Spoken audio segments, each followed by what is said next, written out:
hari dimana kita bisa gathering kembali ya setelah sekian lama kita udah lama nggak gathering. Terakhir kemarin berarti Berkah ya. Berkah kita gathering di September 2024 dan kita mulai gathering lagi sekarang bulan Maret. Harapannya dari saya dengan adanya gathering ini kita juga bisa meningkatkan hubungan baik ya untuk kedepannya dan untuk keberlangsungan PPI Ghent juga untuk kelancaran kita semua dan terutama sekarang juga sudah masuk 10 hari terakhir ya 10 hari terakhir ya 10 hari terakhir Ramadan. Mohon maaf saya lupa ya 10 hari terakhir Ramadan. Harapannya kita bisa lebih fokus pada beribadah di bulan Ramadan ini karena menginjak hari-hari terakhir. Marilah nanti dan lebih fokus. Mungkin itu saja dari saya supaya nggak berlama-lama karena sebentar lagi ada kajian singkat dari Pak Bahtiar selaku Ustaz kita bersama. Sekian dari saya. Terima kasih banyak. Wassalamualaikum warahmatullahi wabarakatuh. One more big applause for everyone. Okay, so just a recap for our international friends. That it's been a long time since we can gather together here. Like the last time was September 2024, so it's been 9 months. No, 6 months. So it's for me. I wasn't here for quite a long time, so I'm very grateful to meet you all today in such a big group. Okay, so now I would like to invite Pak Bahtiar to give a brief sermon, and also we have some online friends. Yeah, see, yeah, very tech savvy. Yeah, so yeah, Pak Bahtiar, please.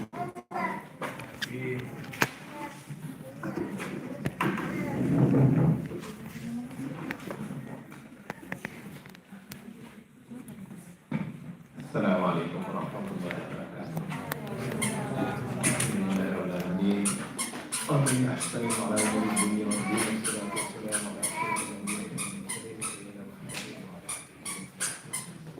Terima kasih Neri, terima kasih Mas Raihan dan semuanya di sini insyaallah.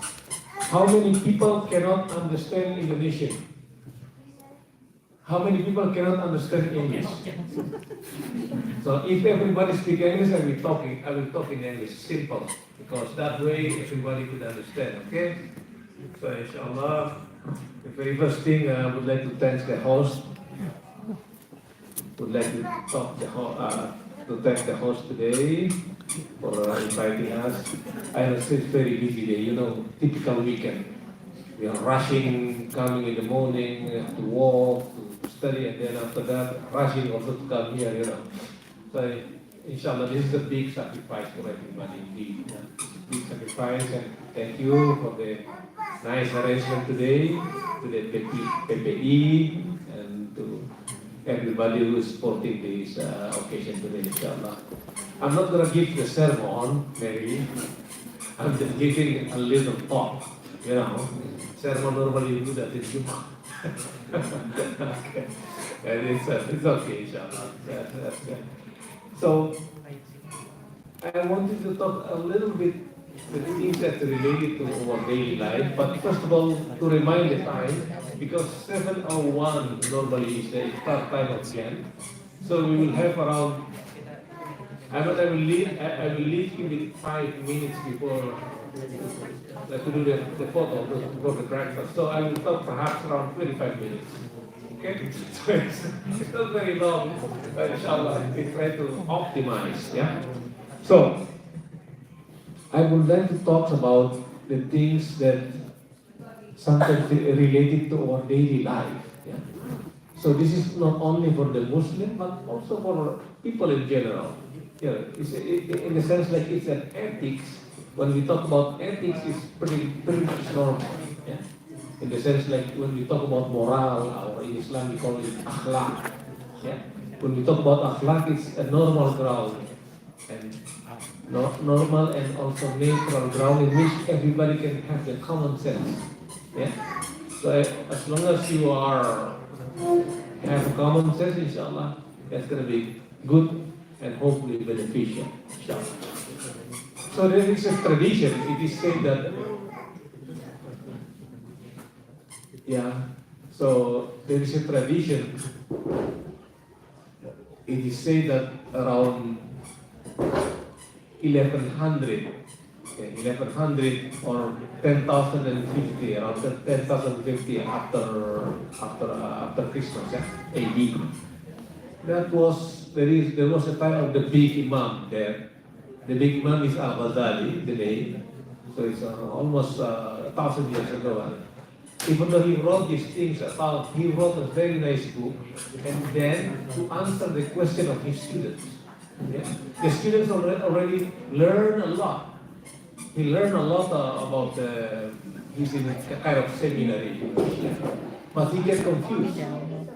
He gets confused in the sense he doesn't know which of the things that he learned so far is actually that can bring him to peace.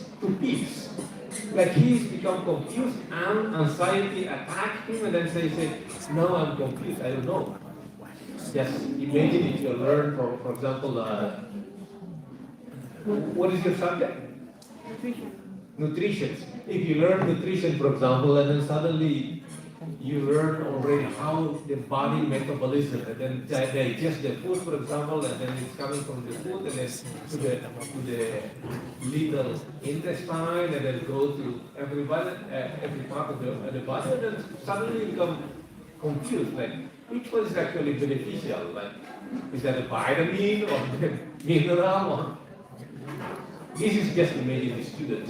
He's become confused, he learned too much, and then he come to his teacher. His teacher replied with a very nice thing. Because Al-Ghazali is always like a father. If you're Catholics, for example, you probably know Thomas Aquinas. Anybody from Catholic background here? Thomas Aquino? Thomas Aquino is a man that actually learned quite a lot from Ghazali. Yeah? If you know the Thomas Aquino is like a reform, he reformed the Catholic Church quite a lot. He's like the man, if you talk about the modern Catholic Church, it must be Thomas Aquinas. And then he learned a lot from Al-Ghazali. Yeah? So when you learn these things from Al-Ghazali, maybe you hear something very similar to what the Thomas Aquinas found you. Yeah. Anyhow, he come back to his teacher and they say, teacher, please help me, guide me to the right path, because I'm confused now. So in Islam, he's already an alim, an ulama. We call in Indonesia, ulama is actually plural of alim. In Indonesia, it's singular. Anyhow, it's not important perhaps, but he's already a very learned person. And then he get confused, and then his teacher said, I write this book for you. And then he's actually giving the letter, and then that letter becomes a book. It means, oh, my dear son. Yeah. In Arabic, its title is Ayyuhal Walad. Ayyuhal Walad. My dear beloved son. Then he's talking about like this. One of the story, and this is going to be the story of this the book that we talk about today, in which we can try to grasp like things that perhaps could be beneficial for us. He's talking about one in the old, even older. This is 1100, and he's talking about at the time of Salafus Salih in Islam. Yeah. That means around 0 to 300 years after Hijrah. It's around 630 up to 300 years after that, 930, something like. Because that's the period of what is called in Islam the Salafus Salih, means the very obedient predecessor, right? Like those people who came before the Prophet, after the Prophet, i.e. the Sahaba, the companions, and then the one after that, we call it Tabi'in, and so on. So he's talking about one person. His name is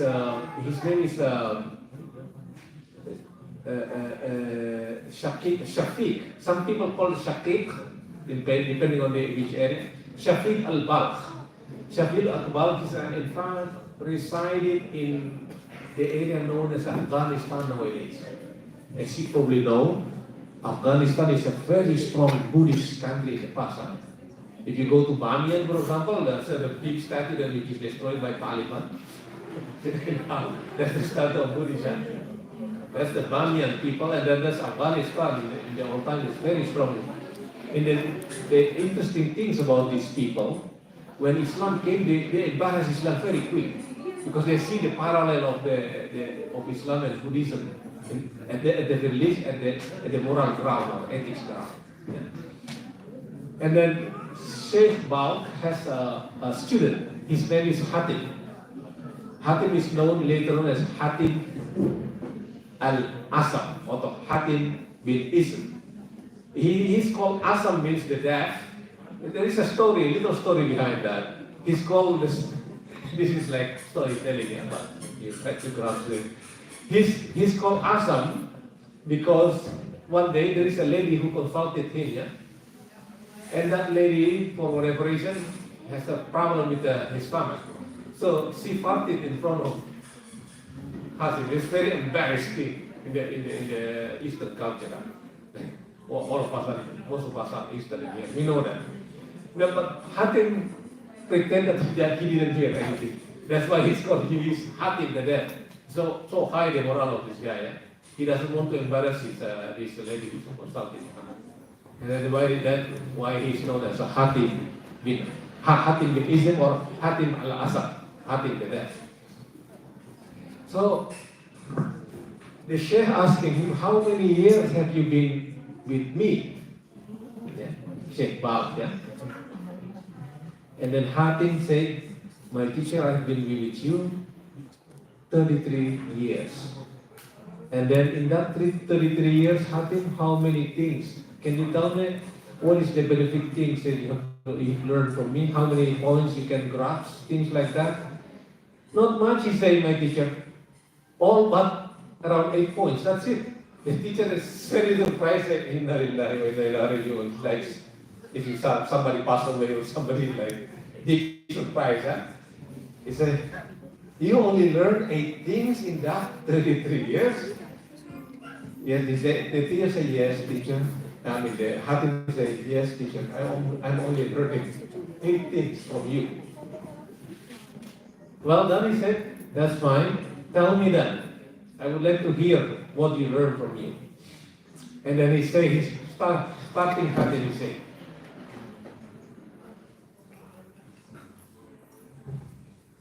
he said, oh my teacher, the very first benefit is that I look at the people of this world and saw that everyone has a beloved. Somebody has a beloved as a car, their beloved is a car, or their beloved is somebody as their companion. Some people has a beloved, my beloved is my beloved wife, for example. Some people has a beloved as a beautiful car. Some people has a beloved as a reading the book every day.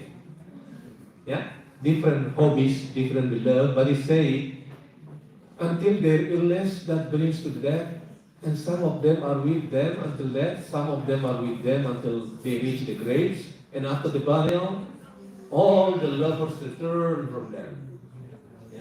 There is no car, beautiful Ferrari staying with the owner of the Ferrari when they pass away. You know, when they pass away, the Ferrari stay at home. The owner will have anything in their burial place in the grave. And he said, none of the beloveds go to with them the graves and to provide their company in the darkness, in the solitude, in the narrowness, and the horror of the grave. I contemplated on this and say to myself that is a good beloved who goes with them in the grave and lives with her, with his lover forever.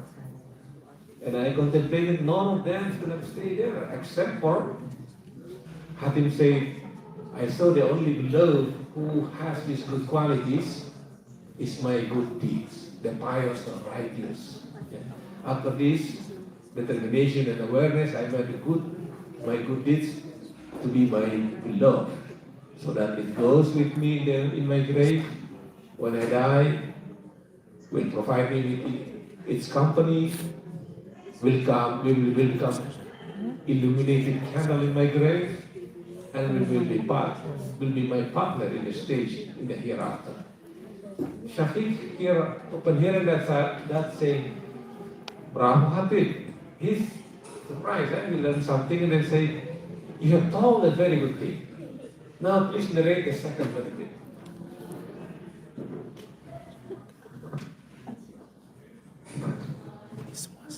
And then he said, teacher, the second benefit that I learned is I glance at people in this world and saw that everyone was following after a pleasure, the pleasures and the desires of the nafs.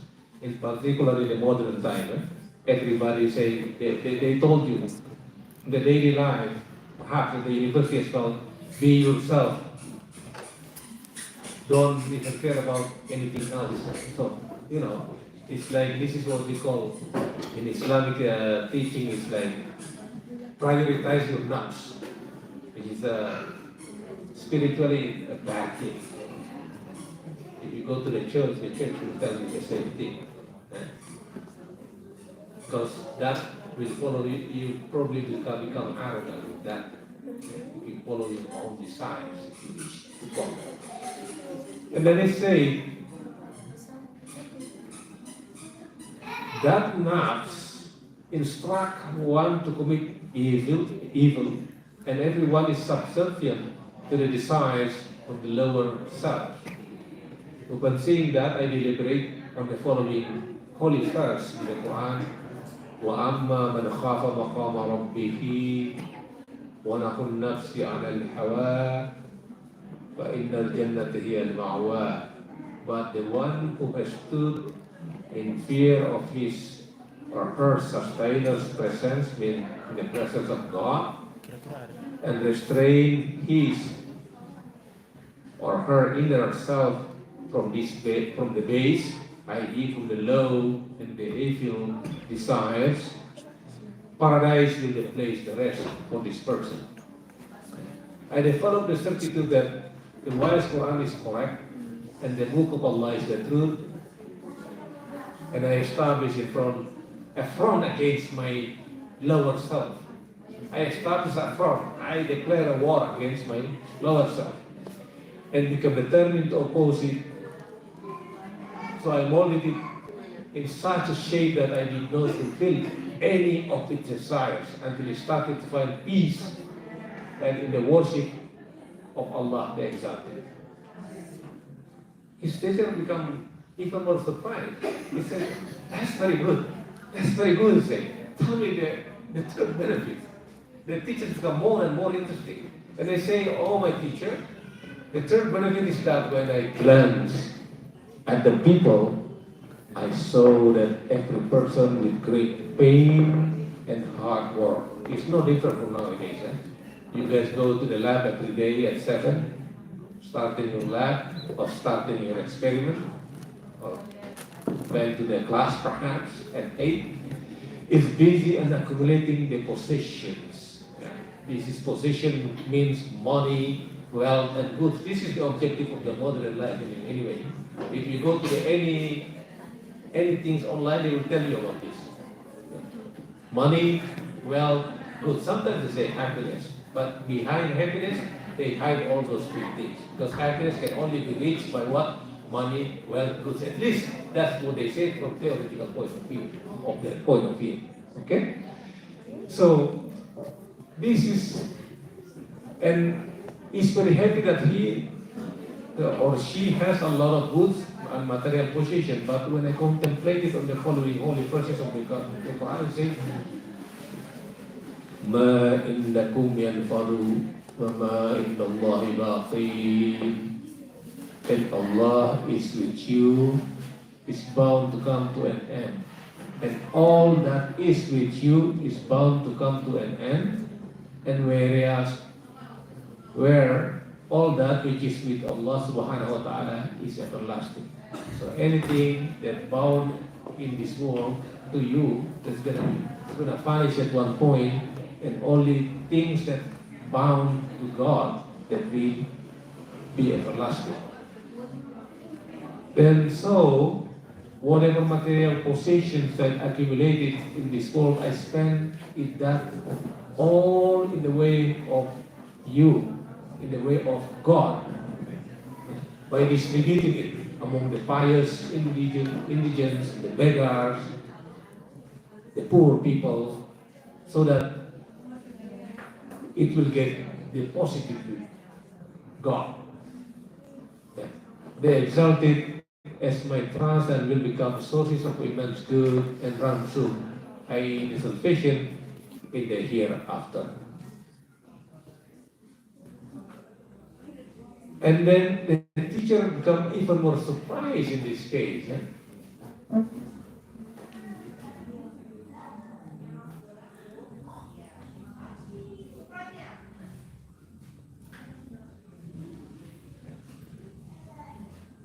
The teacher said, Hatib, may God grant you his compensation. You said a very good thing and have done a very good thing as well. Now narrate me the fourth benefits. And I say, oh my teacher, the fourth benefit is that I look at the people in this world and so that some of them think that grandeur and honor belong to the nations or tribe, or the modern nation is like Pi Club, for example. Have you heard about that? The club of those smart, very smart people with IQ over 140 at the university sometimes, yeah? They call it the very elite club. So all time and nowadays it's no different. Only the face is perhaps a bit different, but the core inside is still pretty much the same, the way people behave. So they say that honor belongs to them, and then that's why they are expressing their pride on their tribe, or their nation, or their group. Yeah? Some of them are such that they think that the grandeur is obtained through abundance of wealth, possession, material possessions, family and relatives, or my group, my inner circle. Yeah. Some people are such that they think that grandeur and honor is displayed by anger. Yeah. If you go to watch the WW, like either boxing or how they call that? Wrestling. Yeah, wrestling. In which you go and then just crush people. Yeah. Some people express their grandeur with that, yeah, with the power. Or the more famous perhaps is by looking at the football or soccer in the modern life. Yeah. That's part of the expression of grandeur. Yeah. Some people are such that they think that their grandeur is a wasteful spending. Some people like to waste money. If you met your friend, for example, oh, let's go to restaurant A, and then, I spend all my money there. That's the way I show that, oh, I'm rich. I'm something. I'm somebody. Yeah? But Hatim said, I deliberated on this verse of Allah subhanahu wa ta'ala in the Quran. He said, Inna akramakum inda Allahi atqakum. Indeed, verily the noblest of you in the sight of God is the one who is the most deeply conscious, i.e. fearful of Allah, conscious of Allah, conscious of God. Okay? Therefore, this is correct and is the truth, and the creation's thoughts are false and wrong. The conjectures from creatures are wrong, he said. Yeah? And that's why I adopted taqwa, the pious reverence, the conscious, the awe, and the fear of Allah, so that I get counted as the one with the highest rank in the sight of Allah, the exalted. And then Shaykh Shafiq Balki said, may Allah be pleased with you. You have said a very good thing. we have 5 minutes left, so I will probably just read these tips to you very quickly, 3 more points, okay? So the fifth benefit is say, I look at the people who were complaining about each other. Not very different from the modern time in which we have a lot of complaints to each other. It was found that they were doing all this because of the envy, jealousy, and enmity, and the main cause of it is the desire and the competition for greatness, grandeur, material possessions, wealth, and knowledge. Yeah, even in the knowledge, yeah. People competing in the knowledge, like you guys, students in here, you have sometimes jealousy, yeah, to each other. If your friend get the best mark, maybe you have feel something. So Imam Al-Ghazali said, be aware of that. That's part of the things you have to control. Yeah? It doesn't mean you don't compete. You do compete, but you don't feel like your competitors become your enemy. Yeah? That's the point. Okay? So, نحن قسمنا بينهم معيشتهم في الحياة الدنيا. That's what the Quran says. It is we, means Allah, who distribute their means of livelihood, sustenance among them. Some people are smarter, some people are wealthier than others, but that's Allah distribute that. So don't get jealous with those things. Okay? That's the temporary attribute in this world. Okay? So that's the point. And then I thought that Allah says the blessed and the exalted has appointed the positions and ranks since the very beginning of the creation, and no one has any control of it on this matter. Therefore, I did not compete or have any jealousy with anyone. He is a very good man. And otherwise, agree to Allah distribute of the worldly bounties. That's the 5th point. The 6th point is saying, oh my teacher, when I glanced at the people, I saw that every person is having enmity with someone else for some reason. Then I deliberated on the following verses. Inna shaitana lakum aduwwum fattakhidhu aduwwan. Yeah? Verily, the Satan, shaitan, is your enemy, so treat him as your enemy. Yeah? After that, I developed the certitude that Allah saying is the truth. I should not have any enmity with anyone other than shaitan. I have to treat shaitan as my enemy, not human being. And the teachers have very, very good things. Hakim, tell me about the 7 benefits. 2 more benefits? That's sufficient, inshallah. 2 more minutes also, yeah? Oh, my teacher is saying, the 7th benefit is that I looked at the people and saw that every person is preoccupied. I don't know if any of you guys not preoccupied. Even waiting for iftar, you are preoccupied. Your mind now is with iftar, yeah? Time is going to be. Yeah? So, in this regard, he or she is not even differentiating between halal and haram sometimes, yeah? Like what you see in Indonesia a lot, corruptions, for example. That means that person doesn't know which one is halal, which one is haram. Maybe he knows theoretically, but he doesn't have that in his characters. It's not as a character.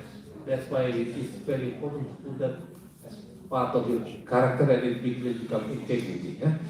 And then he said, I developed the certitude that the Quran tell about the correct thing, and I'm also among those living creatures, i.e. the makhluk of Allah. So thus I got engaged in the worship of Allah and developed the certitude that He will bring to me the sustenance, because He has promised He will bring sustenance to everybody.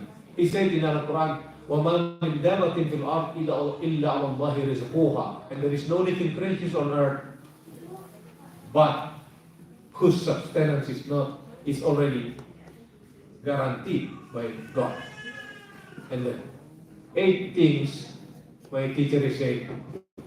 The 8th benefit is that when I look at the people, I found that every person rely or trust in or on someone or something. Somebody rely on the job, somebody rely on other people like mother or husband or wife, yeah, or anybody else. Or my teacher, for example, I rely. Therefore, I ponder on this. holy verse of Al-Quran is saying, وَمَن يَتَوَكَّلَ اللَّهِ فَهُوَ حَسْبُهُ. I.e., and for everyone who places his or her trust in Allah, He alone means Allah or God alone is sufficient for him. وَهُوَ حَسْبِيَ وَنِعْمَ الْوَكِيلِ. And He is sufficient for me, and He is the best helper. And then his teacher said, "Oh Hatib, may Allah grant to you with His tawfiq," means enable you to do righteous deeds and walk on His path, the right path. You have told us very good thing. I have seen this in the Bible, in the Torah, in the Psalms, and in the praiseworthy differentiator between right and wrong, i.e. the Holy Quran. Though that all these books of Allah mention these 8 benefits, i.e. all 4 books in their teachings have told us these 8 benefits. Whoever acts on these 8 principles is like as if he or she has acted on all the 4 holy books. That's the teaching of Sheikh Shafiq Balkh to his beloved students, Hatib bin Isim or Hatib al-Asad. Hopefully this is going to be beneficial for us. I know everybody is in a hurry now because iftar time is 5 more minutes, inshallah. But I will close my talk today, inshallah. May Allah subhanahu wa ta'ala will grant you the good things in your life, and may this Ramadan, the last part of Ramadan, bring good benefit to you all, and then may Allah subhanahu wa ta'ala protect to you in your study and all your conduct in this life and also in the hereafter, inshallah. Adallahu wa iyyakum ajma'in. Wallahu muwaffiq ila aqwamit thariq. Assalamualaikum warahmatullahi wabarakatuh. Okay, thank you so much, Kepala Diar, for the short talk. Not so long. Okay, so now the agenda is for us to have a group photo before our feast or breakfasting. But I hope you guys bring your own food container and utensils, as we encourage you to be more sustainable, less waste. Yeah, but I hope. But if you don't bring, we have prepared some, but very limited amount. But I hope most of you brought your utensils and food container. Okay, so next one, we will take a group photo first before we get the food. So I think the photo will be taken in front here.